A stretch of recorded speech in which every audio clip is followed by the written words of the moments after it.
All right, folks, we are going to do a little video for you guys.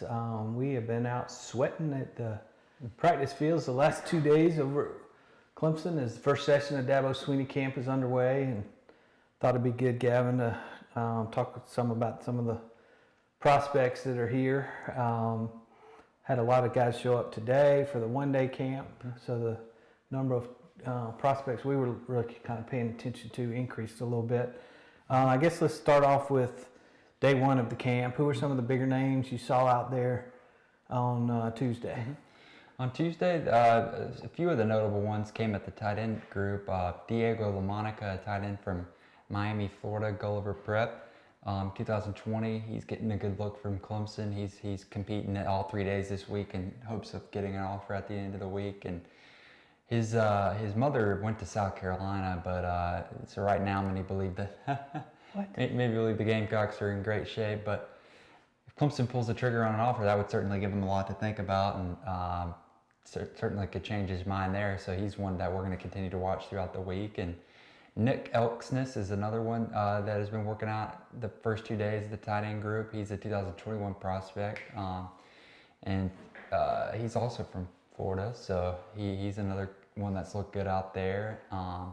Today, another one in the tight end group came, Sage Ennis.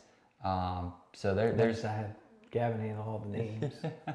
He's also a 2020 tight end who's from Florida as well. And Florida State recently offered him, and Florida State is believed to be the front runner right now. But if Clemson, like Diego LaMonica, if Clemson offers, that could certainly change things as well. So there's been a few notable ones in the tight end. Bigger name coming this afternoon at tight end, right? Yes, absolutely. The nation's #1 2021 tight end, Kane Barong from Georgia, just not too far away from Clemson, actually, in Hartwell, Georgia, will be here this afternoon. So he'll certainly have a lot of eyes on him and be one of the bigger names here at the afternoon session of the Wednesday workouts. So yeah, that's just a few of the names.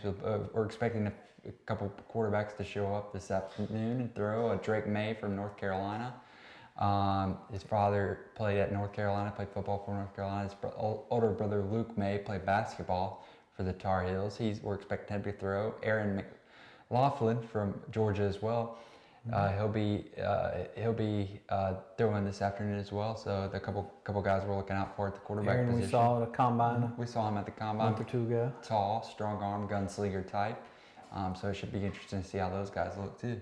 And it's going to be interesting to see what they can do at quarterback for the 2021 class, because, of course, they got DJ committed right now for the 2020 class, and we'll see, does that scare some of those top prospects away, or do some of those guys decide they feel like they can come in and compete? Yep, that's one thing we'll have to wait and see, but definitely the Dabo Swinney camp is a great opportunity for Clemson's coaches to get an in-depth look at these guys throwing the ball and kind of help shape the recruiting board at quarterback for the next class, help them determine which direction they want to go in. And next week, another quarterback, Brock Vandergrift, who we also saw at a combine recently, is expected to throw, but the other two are going to be here today, but he'll be here next week. So Brock recently announced the top 6, right? And he recently Clemson included, the top even 6. though they haven't offered yet. Even though they haven't offered yesterday on Tuesday, he announced his top 6 schools. Clemson made the cut without an offer, so that just goes to show you how much interest he has in Oklahoma's and Tennessee are a couple other big ones for him, and Auburn. So those are a few to know for him. But he recently released a list, and Clemson made the cut without even an offer. And so if Clemson does offer, it's another one you have to feel like Clemson would be in strong shape. Yesterday we also had Tyler Venables, recent Clemson commit. I think he committed last weekend. He was out there.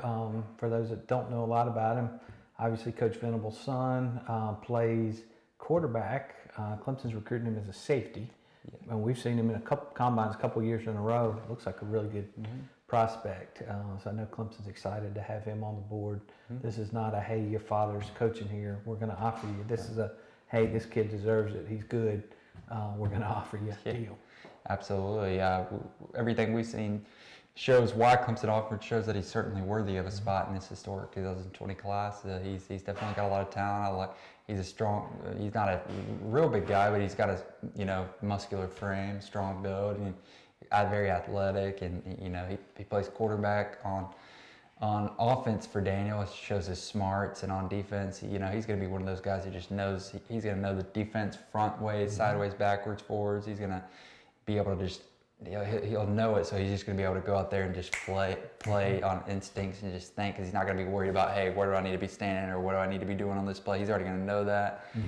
He's just going to be able to go out there and react and play and just fly around, and he's going to be a good one. He'll be a contributor, no doubt. A couple of big defensive tackles showed up today. Yeah, one of those was a 2022 prospect who certainly didn't look like he was in the 2022 class. His name, Bear Alexander from Texas. So he stopped by today. He's a rising sophomore who already has close to 20 offers. So he's just huge. He stuck out right away to all of us and made the trip all the way out from Texas with a couple teammates and coaches. So he was one that certainly stood out to us. And Savion Collins is another defensive tackle, 2021, that was big and caught our eye too. Yeah. Receivers, we spent some time watching the receivers yesterday, today. We have another Swinney in the mix there, his younger son. I need to go back and figure out how many years, but they've always had one of the Swinney boys working out in the A group with the receivers, and they have another one, Clay, getting his opportunity to work with those older guys and work with Coach Scott. A couple names there that we've seen the last couple days. Yeah, yesterday, Joe, 2020 wide receiver that is on Clemson's radar and that really impressed and got a lot of attention from the coaching staff yesterday. He's going to continue to merit attention moving forward. He's not E.J. Williams, Lambert and Xavier Henderson. Those guys are still at the top of the board right now, but Joe from his camp showing yesterday is right in that mix too. If they need to expand the board a little bit, he could be a strong offer candidate. He impressed yesterday. He got a little extra attention too, getting to ride around on one of the golf carts with one of the key guys there that they take folks around with. He did, and he's lengthy and long and runs well, good hands from what we could see. He's raw. He's from Canada actually. He's very talented, but he's a raw athlete. They don't play football in Canada. He was a high jumper and a basketball player there. So then he moved to the U.S. at the beginning of this year, and really has just got a lot of offers. A lot of schools have pulled the trigger on offers based on his upside and potential, and we could see that yesterday. Why? Yeah. So those are some of the names we've seen already. The first couple of days, there are a lot of names we haven't even talked about yet that we've seen. We're going to have some more videos for you later this week. We'll have more after tomorrow's session 1 ends. We've got another morning session. We're going to go back out this afternoon as well. So we got full notebooks with all this in-depth detail. Bart's done a great job. Awesome having Bart Boatwright on board. We've got some great galleries. Not that mine used to be terrible, but I'm still participating there. But now we got a professional doing it. So definitely have taken a big step up in that regard. So we've got a lot more galleries. Gavin's been knocking out the news and notes after every session. We'll be back out this afternoon, back out in the morning, and then next week we repeat. Next week's session we'll have a lot more big names coming in town, as the second session always does. So stay tuned to TCI. We'll have everything covered for you from the Dabo Swinney High School football camps.